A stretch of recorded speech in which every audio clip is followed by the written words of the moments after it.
What's happening, everybody? It's Sean with Reactions to the Classics, and today we got a fun top 10. We got Best Collaborations, brought to us by a friend, longtime supporter and patron of the channel, Slade said, and I'll tell you something, Slade knows a ton about music. Here's what he has to say about this list. There have been a lot of supergroups and collaborations throughout rock history, some better than others. For my May list, I wanted to focus on the best collaborations between bands and artists who collaborated on albums and mostly came from the underground scene. So once again, catch that, from the underground scene. For entering the list, it was also required that the project was at least one full album, so just a song or two is not enough here. Also, any artist band is only allowed to be included once. So we are going to check these out, guys. We're not going to have the music up, but it's going to be in the Vimeo link below. Check it out, and we're going to have the lyrics up as always. Thanks again, Slade. And obviously, I've looked through this list and kind of fine-tune it. Slade sends all the research, which is great because a lot of these are not very well known. I've never heard of almost every single one of these. This first collaboration we got, you see it below, the Halo Benders. The song is Virginia Reel Around the Fountain. Slade said, we kicked things off with a true underground collaboration. The Halo Benders, formed in 1994, as a side project for Doug March from the band Built to Spill. Expect a top 10 from them soon from him. And Calvin Johnson from Beat Happening. The sound of the Halo Benders is placed nicely between the two bands, which the two band leaders came from. And so what we have is melodic alternative rock with some loose, jangling guitars and the combined vocals of the two. Well, I mean, I'll tell you what, you got me sold right there. With Calvin Johnson's deep, growling voice being almost the opposite to Doug March's higher pitch and much more melodic singing. Beat Happening's guitarist Heather Dunn also played on the project's third and so far final album, The Rebel's Not In, from 1998. And from that album, which is also their best, we have picked this one, Virginia Reel Around the Fountain. All right, he really built this thing up. Let's check it out. Virginia Reel Around the Fountain by the Halo Benders. One of the most unique songs I've heard in a long time. And guys, you know this, I listen to a ton of music because it's two songs going on at the same time. It took me a little bit to figure this out, right? I mean, I knew that in the background, Calvin was singing something different than Doug, and boy, that deep growling voice is quite the dichotomy. But I figured out later on as I was looking through the lyrics that the lyrics are in two different places. Like, there's two songs going on at once here. At first, I didn't know if I liked it or not. I still don't really know what I think of it, but the longer it went, the more I liked it. I am definitely going to go explore this album to see, is this a normal thing, or did Slade's Head pick this one just because of this? But yeah, I don't even really know what the song is about. It doesn't really matter. It's more about the art of the song with them just singing at the same time. Great instrumentation, fantastic guitar work. I think at the end of the day, I'm going to land on the fact that I did like it, but I did like the fact that it's totally unique. All right, for number 9, we actually got to head off of Spotify. It's the only song that's not on Spotify. It's Jack Frost and the song Bird Owner as Seen on TV. Slade said, for our number 9 pick, we moved to Australia to find the band Jack Frost. It was a side project for Steve Kilbey from The Church. The Church is fantastic. Their albums are showing up a lot in our year-by-year draft that Trey and I are doing from the 90s, and Grant McClellan from the Go-Betweens. We've got some Go-Between stuff up as well. They released 2 albums, a self-titled debut in 1991 and Snow Job in 1996. Well, you can clearly tell who is the singer or who is the songwriter-composer on most of the tracks, given their background. The combined sounds are still something else than what you would hear from them on their regular albums. One example, which sounds pretty far from both The Church and the Go-Betweens or Grant McClellan's solo work, is that this song, Bird Owner, as Seen on TV. Steve Kilbey is the lead singer here. Bird Owner as Seen on TV from Jack Frost. That song was odd, right? Like the lyricism's odd. These are weird times. There's a widow in my street. She turns her husband into birds and then just talks about all of that. And then the bird owner sees her at the market. She's buying all the seed. I walk right up to her. Is there anything you need? I go, coo, coo, coo. What else can I do? Every night she brings me in and I fly around the room. There's a parrot who is a doctor. There's a finch who was a clerk. Changed the milkman just for a lark. The cops arrived at dawn. Things were getting out of hand. It seemed she had her eyes on every single man, fumbling with their handcuffs. They wanted her to fry. She was waiting in a garden. Watch them piggies fly. Like, so I guess she turned the cops into birds as well. So, I mean, the song itself just had a great little harmony and melody to it, right? So if you probably weren't paying attention to the lyrics or anything, because the main thing that stood out was the bird owner. Once again, not sure I liked that one. I think I did. It was definitely different. Well, now we're back home on Spotify, and the only song, or the only group I knew, I don't know the song, but Temple of the Dog, the song Hunger Strike, you see it below. Slade said the next on this list is arguably the most famous collaboration or supergroup on the list. Temple the Dog is pretty well known within the rock community, of course, since it was essentially what would become Pearl Jam with Chris Cornell as the lead singer. The album got a decent amount of exposure back in the day and did go platinum on album sales, so the underground term is rather extended on this one, but musically, they obviously belong on this list. For those who do not know the story behind Temple of the Dog, the collaboration was formed as a tribute to Andrew Wood, the lead singer of the band Mother Love Bone, who had died of a heroin overdose. Soundgarden's Chris Cornell was a close friend of Andrew Wood and wanted to do a tribute album for him, and Mother Love Bone's Stone Gossard on guitars and Jeff Ament on bass wanted to do it as well. So they formed Temple of the Dog along with Matt Cameron from Soundgarden on drums and Mike McCready from a local small band on lead guitars, as well as then unknown singer Eddie Vedder as guest singer. Gossard, Ament, Vedder, and McCready would go on to form, obviously, Pearl Jam after the sessions, of course. Trey's previously reacted to Say Hello to Heaven from the album here on Reactions to the Classics, which was the second single of the album. The first single, and probably the most famous song, is this one, Hunger Strike. I found it was the band's most successful song, peaking at number 4 on the Billboard mainstream rock charts. It was written by Cornell. It features a duet between Cornell and Vedder. Cornell was having trouble with the vocals at practice when Vedder stepped in. Cornell later said he sang half of the song not even knowing that I'd wanted that part to be there, and he sang it exactly the way I was thinking about doing it, just instinctively. Cornell also said, when we started rehearsing the songs, I pulled out Hunger Strike, and I had this feeling it was just kind of going to be filler. It didn't feel like a real song. Eddie was sitting there kind of waiting for a Mookie Blaylock rehearsal, and I was singing parts. And he kind of humbly, but with some balls, walked up to the mic and started singing the low parts for me because he saw it was kind of hard. We got through a couple choruses of him doing that, and suddenly the light bulb came on in my head. This guy's voice is amazing for these low parts. History wrote itself after that. That became the single. And Eddie said this. Eddie Vedder said, it was during the same week that I was up there in Seattle rehearsing with Pearl Jam. Day 4 maybe, or day 5, they did a Temple of the Dog rehearsal after our afternoon rehearsal. I got to watch these songs and watch how Chris was working and watch Matt play drums. It got to Hunger Strike. I was sitting in the corner putting duct tape on a little African drum. About 2/3 of the way through, he was having to cut off the one line and start the other. I'm not now, and certainly wasn't then, self-assured or cocky, but I could hear what he was trying to do. So I walked up to the mic, which I'm really surprised I did, and sang the other part, Going Hungry, Going Hungry. The next time I was up, he'd asked if I'd record it. So just me and Chris in the same studio that we made Tin's record in. I really just like hearing that song. I feel like I could be real proud of it because, 1, I didn't write it, and 2, it's such a nice way to be ushered onto vinyl for the first time. I'm indebted to Chris, time eternal, for being invited onto that track. That was the first time I heard myself on a real record. It could be one of my favorite songs that I've ever been on, or the most meaningful. All right, I'm super looking forward to this one. Wow, Hunger Strike, Temple of the Dog. I'll tell you what, I mean, if you watch this channel, you know, I'm not a huge fan of grunge, like I get it. I don't even consider Soundgarden and Pearl Jam always grunge. I think that gets overplayed a little bit. Some of it is, I get it. But I think Chris Cornell has one of the greatest voices in the history of rock music, like bar none. So hearing him on here, and Vedder is awfully good as well. Because not every dude that sang grunge could sing, right? Because it wasn't really about the vocals. But you get away with not being a real great vocalist. I'm not going to offend anybody and give you some great examples of well-known vocalists of grunge music that really can't sing that well. These two cats can sing, but Cornell especially is unbelievable. And I mean, he sings one verse, Eddie sings the verse the same way, and then they just kind of go in there, and he hits that lowness that Cornell could not hit. But I don't mind stealing bread from the mouths of decadence. So he doesn't mind stealing from the rich, but I can't feed on the powerless when my cup's already overfilled. Yeah. So he doesn't want to be like the rich people that came before him. But it's on the table. The fire's cooking. So I think he's talking about drugs here. And they're farming babies while the slaves are all working. Blood is on the table and the mouths are all choking. But I'm going hungry. Yeah. So he's talking about drugs, the side effects. Now, but I'm going hungry. Yeah. That's the way it's put on Genius. It's the way I've seen it in other places. But the official liner notes say growing hungry. But supposedly Cornell sang it this way in concert too, going hungry. But it was supposed to be growing hungry. But obviously the instrumentation is fantastic. But I'm really focusing on the vocal performance here because having Cornell and Vedder together is just outstanding. And I didn't even know this existed. So thank you for that one, Slade said. All right, up to our 7th track. Collaboration is Goon Moon, and the song is Apple Pie. Slade said Goon Moon is an underground supergroup consisting of guitarist and singer Chris Goss from the band Masters of Reality, as well as being the producer on a number of albums from more famous bands such as Queens of the Stone Age. Bass player and singer Twiggy Ramirez, a.k.a. Geordie White, previously of Marilyn Manson, as well as A Perfect Circle and 9 Inch Nails, and drummer Zach Hill, Hella Death Grips, amongst others. What we have then is a trio with members who have played in bands who are pretty far from each other style-wise. Masters of Reality is a band whose roots are firmly in the 1970s hard rock. The band is named after the Black Sabbath album for a reason.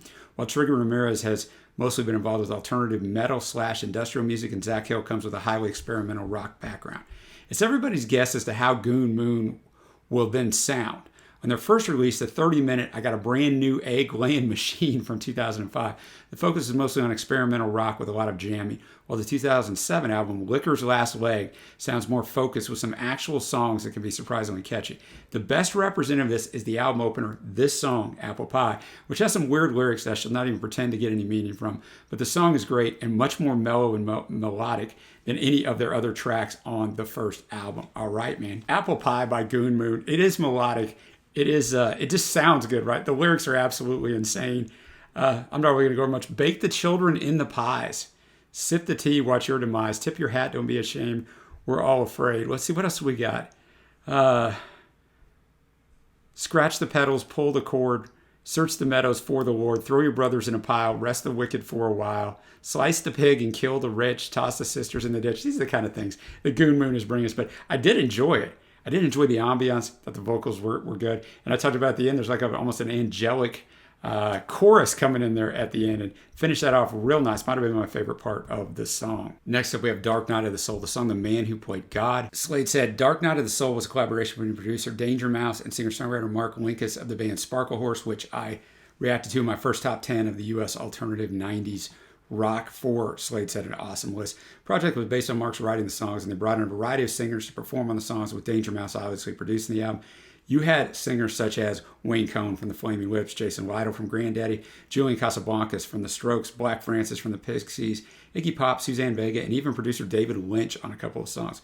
For this list, we went with the song The Man Who Played God, which featured Suzanne Vega on lead vocals. The Man Who Played God, a little Danger Mouse and Sparkle House here on Dark Night of the Soul, featuring Suzanne Vega, who, I don't know, can we agree? Suzanne Vega is probably a little underrated because when she hit, there were so many female vocalists coming on the scene, but enjoyed the sound of that. I'm not even sure there was a vocal treatment on her voice. It just sounds like that sometimes, but nice instrumentation. Think about the world you know, and I think of where it wants to go. All things you can see around you. You can change them, rearrange them in your mind. If you love tales of transformation, well then 1, 2, 3, you could be the man who played God. So obviously great production. That's what you're going to get here with Danger Mouse. Everything is just put together quite nicely, so I did enjoy that. Now we're to the top half of the list. At number 5, we got the collaboration of Soulsavers featuring the great and late great, unfortunately, Mark Lanegan. The song is Revival. Slade said Soulsavers is an English-American electronic duo which mixes various non-electronic genres into their sound. The duo consists of the producers Rich Mackin and Ian Glover, and they typically work together with guest singers on their albums, and singers such as Josh Hayden from the band Spain, Mark Lanegan, Mike Patton from Faith No More, Jason Pierce from Spiritualized, and Dave Gahan from Depeche Mode have featured on the albums, with Mark Lanegan 2 albums and Dave Gahan 3 albums being the most regular singers. My favorite albums are with Lanegan, and so the pick here will be with him as lead vocalist. Mark is an example of an artist who has been collaborating with a lot of other artists and bands. He's featured regularly on Queens of the Stone Age songs. He made 3 lovely albums with Isabel Campbell, the Bell from the Bell and Sebastian, and he has made an excellent album with Greg Dooley from Afghan Wigs as the Gutter Twins. So picking just one song and the best collaboration with him was tricky, as you can imagine. He already did a top 10 of Lanegan on this channel based on his work as a solo artist. There's plenty of material for a very good top 10 collaboration Lanegan list. Anyway, so he says back to the selection here. The song Revival is taken from Soulsavers' second album. It's not how far you fall, it's the way you land, from 2017. It's quite simply a beautiful song with a mixture of rock and gospel. All right, Revival featuring Mark Lanegan. That song is freaking great, man. That song is freaking great. Yeah, man, I'm a Christian. If you watch this channel, you don't know that I'm a Christian, and this garbage that we pass off as Christian music nowadays. Like this kind of stuff, man, is soul stirring. It's so good, man. And Mark's voice is so powerful on here. Is there going to be a revival tonight? Oh, I want to see a revival. Yeah, going to be a revival tonight, Lord. Let there be a revival. Forgive what I have done. It means my soul's survival. I need you, so it's sin, to put an end to my suffering. And why am I so blind with my eyes wide open, trying to get my hands clean in dirty water? And at the end, he's like, put an end to my suffering. I want to see a revival tonight, Lord. There needs to be a revival. This song was so good. It was so well done. It was gospel tinged. as Slade said, talked about at the start yet, rock gospel tinge, that choir in there, but I mean, punched up. Wow, man. And you could just focus on Mark's vocals. Dang, man, that was good. Next up is Golden Smog and the song 52202. Slade said, next up, we move towards a super group within alt country / roots rock. Golden Smog was one of the longer standing collaborations on the list, with 4 albums being released between 1995 and 2007. So yeah, man, a 12-year span in there. Members of this project have changed during the period, with the most stable members being Gary Loris and Mark Perlman, both from the Jayhawks. We got a Jayhawks top 10 up, by the way. Craig Johnson from Run Westy Run, and Dan Murphy from Soul Asylum. Former members only featured on one album include Chris Mars from The Replacements, Jeff Tweedy from Wilco, and Jody Stevens from Big Star. My favorite album by the project is 2006, Another Fine Day, their 3rd album. And here we find Gary Loris and Dan Murphy on guitars, Mark Perlman on bass, Craig Johnson on vocals, and Linda Pittman on drums. She's from Zuzu Pedals and Steve Wynn's backing band, The Miracle 3. The selection from this great album is, as I said, 52202. 52202, Golden Smog. Just a nice little 52202. I think the lyrics, he's harkening back to the time he told her that he loved her. It could be with the time that it was over, right? I kind of had to really study the lyrics, but I think he's telling her that. You remember the time when I told you I love you? That was the first day I told you that I loved you. I would imagine that's what that means, but I had to really figure out, or is that the day he left her? But I'm sure that's, I guess, Linda Pittman, because it's a female voice coming in there on the harmonizing. So that kind of works nice in there. So nice little guitar work. I mentioned during the song, the guitar sound actually mimics the chorus in one part. So I thought that was kind of a cool little touch. So Gary and Dan on guitars there, and I thought Craig sounded good on the vocals. So just a nice little smooth, easy tune there. All right, we're up to number 3. We got the collaboration is Jello Biafra and DOA, the song That's Progress. For number 3 spot, we enter the hardcore punk scene, Slade said. Jello Biafra is, of course, very well known within the punk scene as a former lead singer of the Dead Kennedys and owner of the record label Alternative Tentacles. Since the demise of the Dead Kennedys, Jello has been involved in numerous collaborations, some of which have released several albums, while others have made just one. And so, like with Mark Lanegan, it's all about picking one, which is a fine representative of his music and talents. And there is, again, a lot to choose between here. Joe's clearly one of the most gifted lyrics in rock and punk music, and so it would be a miss to not select a song that showcases that. He's often very political, of course, but I do absolutely not agree with his political views on most things. He's very adept at finding things to criticize within capitalism / Western world living, where only a cynic would deny that he has a valid point, even if I would not then not agree with his solutions to solve the problem. A very fine example of this is a song That's Progress from the album Last Scream of the Missing Neighbors. That's an ominous title, right? From 1990, which he did in collaboration with the Canadian hardcore punk band DOA. To me, this may be Jello's best album, certainly post-Dead Kennedys, but probably even including that. And it's a punk rock masterpiece, both musically and lyrically. It's ranked highly in my best albums list of 1990. Well, heck, man, we're already past that on the channel of our album drafts. Otherwise, I would have listened to that with that kind of a recommendation. Okay, that was absolutely a fire song, right? I mean, that was a fire song. Loved it. Loved the drumming. Loved the guitars. It's punk rock, man. It's fantastic. But the lyricism. And Jello's just, I don't want to say manic delivery, but heightened delivery, right? And if they start out spelling out shopping mall, and he's like, excuse me, pardon my greed, you're evicted, time to leave. Don't matter if your family's lived here 30 years. Talking about we're tripling the rent, and now there's going to be the croissant and cookie place downstairs to symbolize the old neighborhood whose soul has slowly died, been gentrified, because the progress is tearing down old neighborhoods and redeveloping them, right? For commercial use, because there's money in that.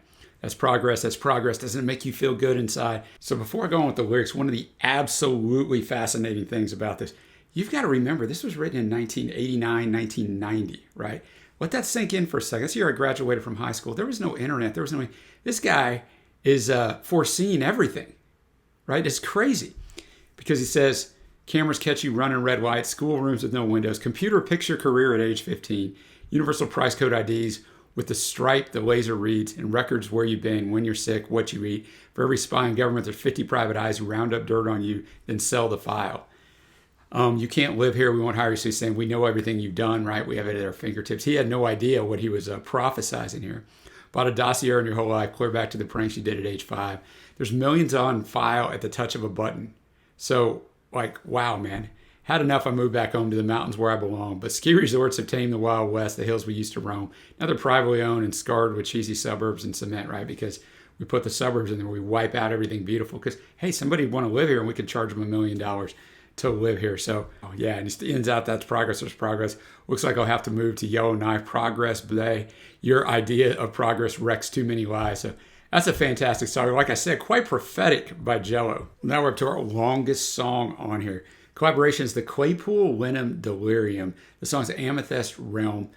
Slade said for our number 2, we're entering an example where we find a collaboration that to some people will be like the best thing that could ever happen in rock music post 1980. Question.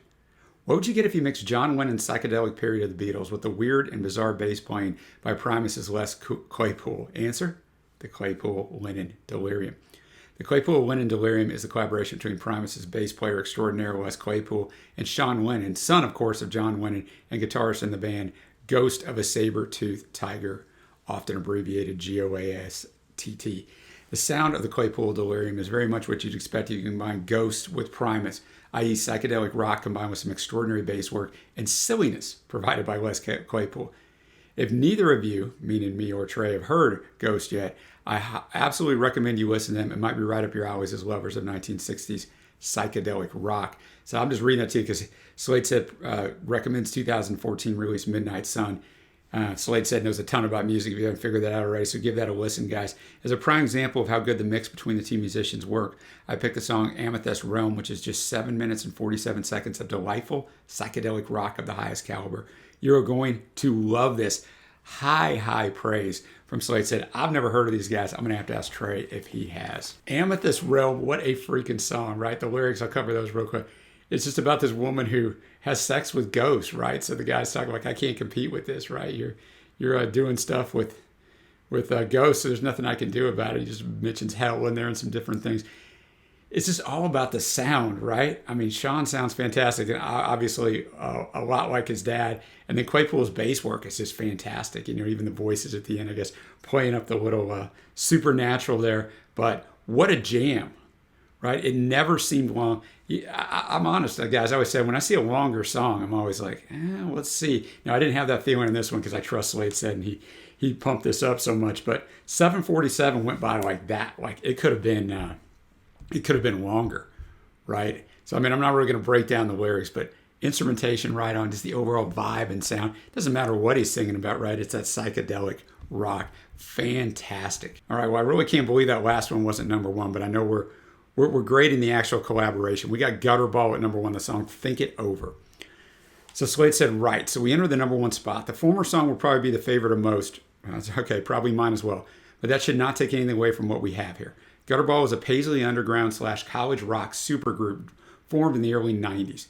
The members were Steve Wynn, got a Steve Wynn top 10 of X Dream Syndicate on guitars and lead vocals, Brian Harvey, House of Freaks on guitars, Johnny Hott, also House of Freaks on drums, Stephen McCarthy, the Long Riders on guitars, and Bob Roop, the Silos on bass. Steve Wynn and Brian Harvey wrote most of the songs, with Stephen McCarthy writing a couple as well. The project released 2 albums with the third one planned, but that never materialized. The sound of the band's pretty basic alternative rock, which sounds degrading, but it's not meant to be. It's a fine blend of all the members' respective bands. So we get a lot of 1960s influenced guitar rock with great melodies, plenty of guitar solos and jams, and some nice humor added in occasionally. For this list, we picked the great rocking song Think It Over, which is from their first self-titled album from 1993. Slade said a contender for album of the year for that year for him. Well, let's go, guys. Numero uno. Think It Over, Gutterball. I liked it I liked it fine, but the guitar work on there is obviously the standout on there. Steve Wynn's a great vocalist, so he was good, but the guitar work from Brian Harvey on here and Steve McCarthy has to really stand out, right? And Steve, I'm sure, on there too, but just a well put together rock and song. You tell as professional musicians, I like to say that sometimes you can tell the difference. Everything is very well done and tight. So I did enjoy that. So that is going to take us to my favorites. Now, these are collaborations. Remember, the best collaborations underground is the key thing here.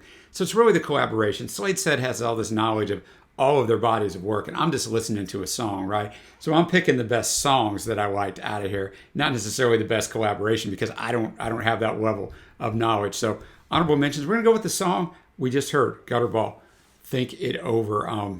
It barely made it in there for me, but it made it in there. We're going to go with Goon Moon, Apple Pie.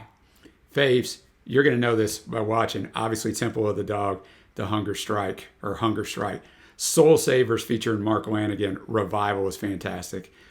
Jello Biafra and DOA, that's progress. And then, of course, the Claypool win in Delirium, Amethyst Realm. What a wonderful list. Want to thank Slade for putting this together. He always puts together fantastic lists on the channel. Thank you, everybody, for watching. Give this a thumbs up if you haven't already. Hit the subscribe button if you will. And as I said at the beginning, check out the Patreon link on the end screen. Until next time, guys, I will see you.